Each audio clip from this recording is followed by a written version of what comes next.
Matt, just want to get your thoughts on this coming season now that you guys have passed the appeal process. What are your goals and your sights set on this season? We're planning on winning as many games as we can, going 12-0, and having a successful season, and not worrying about anything outside of our control, but just having fun playing the game. Now, you were named as an O'Brien Award nominee, or at least in contention for it. What does that mean to you, and what does that symbolize as far as your work? I think it's cool, but as of now, it doesn't mean anything because I haven't done anything this year. Unless I can back it up and actually be successful and accomplish all those things, then it'll mean a lot to me. But as of now, it's just words on a page. And lastly, you guys have a great receiving core. You guys seem like you have a great running back situation.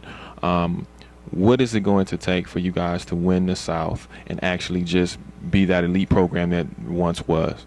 I think to be consistent throughout the whole year, to finish the year strong. We've shown flashes of just greatness, and I think for us to finish the year with a bang and to be consistent throughout the whole year is what we need to do to accomplish that. Well, you heard it first. It's Matt Barkley. You're throwing long balls all season long. Just want to get your thoughts on this Pac-12 Media Day, what it means to you. Oh, it's great. It's an honor, that Coach picked me to be here to represent our team and our organization, and it's just great to be out here with back home in Southern California, and interact with the coaches and players, and it just gives you the anxiety that football is here. So what does it mean for you to play for Coach Tedford? I mean, you guys had a kind of a disappointing season last year. What did you have to do to regroup and kind of put that in the back of your mind and kind of focus on this coming season? Yeah, well, definitely that's what we are doing right now is not forgetting it. Put it in the back of our mind and knowing that we were sitting down on the couch or watching or not watching whoever was playing the bowl game. Like that was supposed to be us. Like here, especially since Coach Tedford's taken over the reins, like we have a standard. We have the standard that we have to play by, and within that standard is we have a winning season, and we go to a bowl game, and so we fell short of that last year, and it's uncharacteristic, and we're definitely gonna have a better season this year. Now, what's it going to take? Now, Oregon's been a projected favorite. What's it going to take for Cal to win the Pac-12 North and ultimately try to win even the Pac-12 championship? Putting a whole game and a whole season together. All phases of the game, offense, defense, and special teams. We have to put it together, and we have to be effective and live up to our potential. Now, last thing, you guys have to see my man's shoes, man. He's sharp today. Now where'd you get these, man? And you got such a great fashion sense.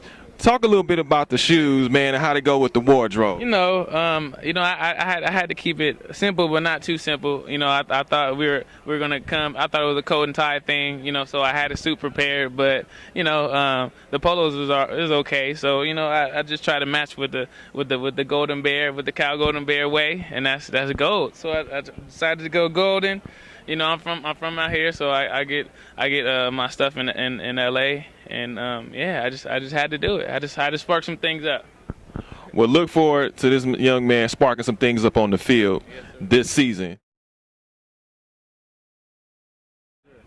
Johnathan Franklin, so tell me, man, you had a 1,000-yard season last year. What are your expectations for this season?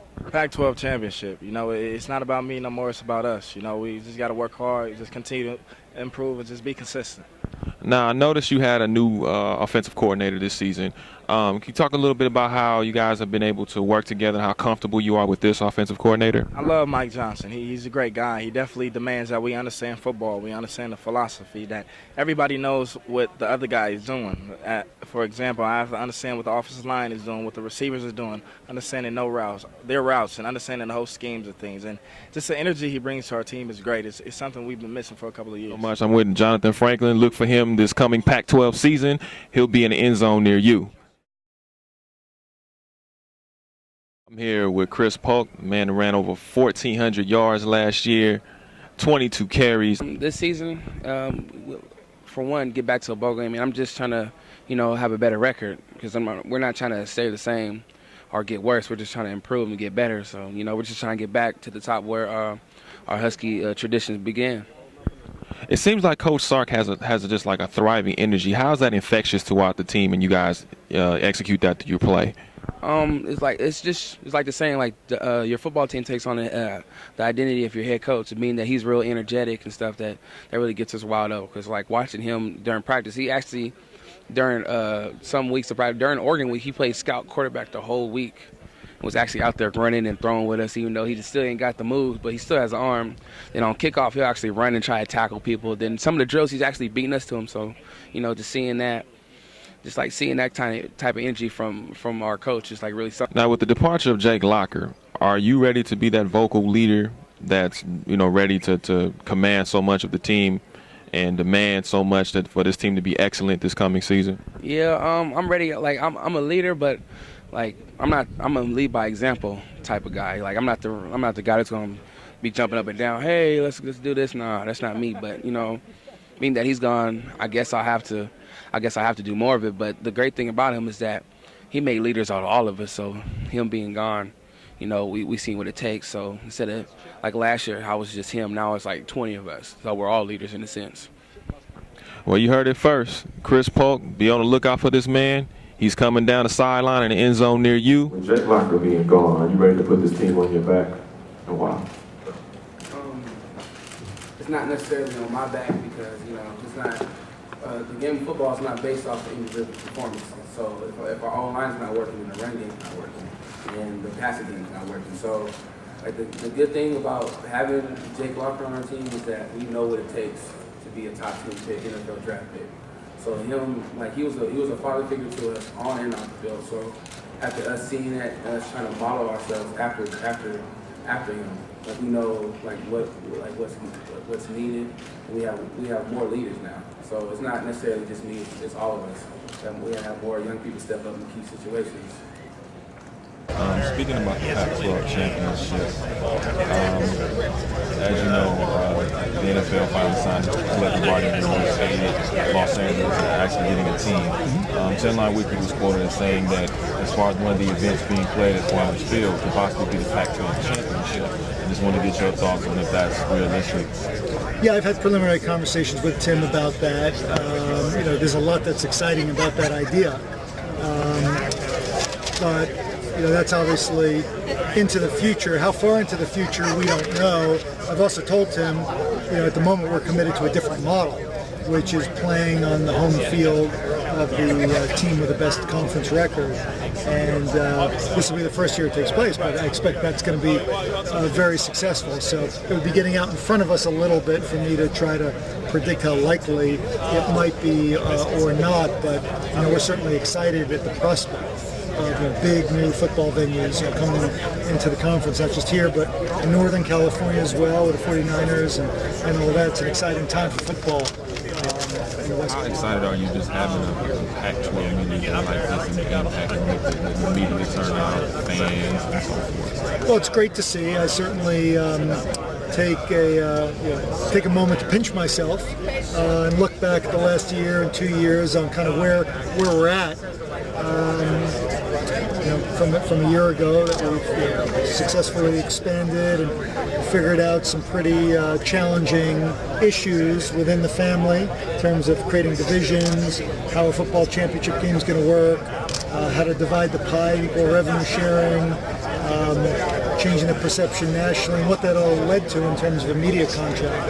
That's a game changer for us. So sitting here today and kind of watching the celebration and anticipation for this new conference is gratifying, but at the same time we've got a very ambitious agenda of things we're still working on. So my moment of reflection is very short-lived and kind of very focused on the future. Thank you, Commissioner Scott. I appreciate it. Larry, how far along are you on the Pac-12 network, TV network? We're very far along.